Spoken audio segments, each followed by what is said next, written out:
Cette réunion d'aujourd'hui fait suite à la déclaration du président du Faso dans son message à la nation le 11 décembre où il a encore une fois appelé l'ensemble de la population du Burkina Faso à travailler, à faire en sorte que nous puissions contenir la pandémie du coronavirus dans notre pays.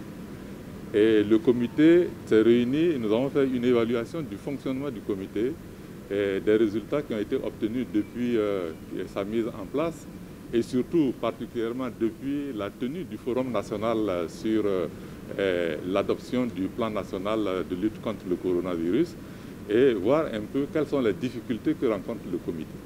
Nous avons observé au cours de cette rencontre que les principales difficultés tiennent au fait qu'il y a un grand relâchement de l'application des mesures barrières dans notre pays.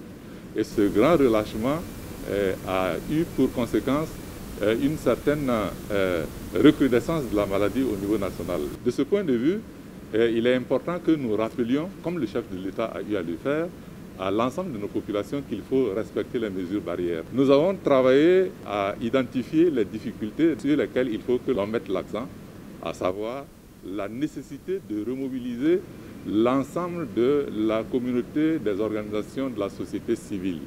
Parce que ce sont elles qui sont proches des populations, qui peuvent travailler à faire en sorte que les populations s'approprient la notion de la maladie et fassent en sorte que nous puissions éviter que les gens cessent de ne plus croire en cette maladie-là.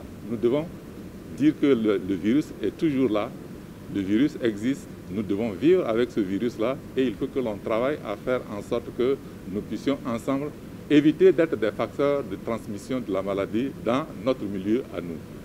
Et au-delà de cela, nous avons estimé qu'il faut que l'ensemble de notre administration se remobilise. Et en tant que chef du gouvernement, je suis le premier à reconnaître que les principales faiblesses viennent de notre administration. Nous avons mis en place, dès le début de la pandémie, un certain dispositif, à savoir le port du masque obligatoire pour accéder aux édifices publics, le lavement des mains, la distanciation. Les premières semaines, ça a été respecté. Et aujourd'hui, dans nos administrations, on rentre comme à la fois, personne ne porte le masque, personne ne se lave les mains. J'ai donné des instructions aux ministres qui étaient autour de la table, les ministres chargés des différents comités sectoriels, pour qu'au niveau de nos administrations, on puisse appliquer de façon drastique ces différentes mesures-là. Nous avons également insisté pour que la dévolution de cette maladie au niveau de notre système de santé soit une réalité. Ça veut dire que les cas asymptomatiques doivent pouvoir être pris en charge au niveau de nos CSPS, au niveau de nos centres médicaux, pour éviter la saturation de notre système de santé par les cas graves. Je voudrais appeler l'ensemble de la population à faire particulièrement attention aux personnes âgées.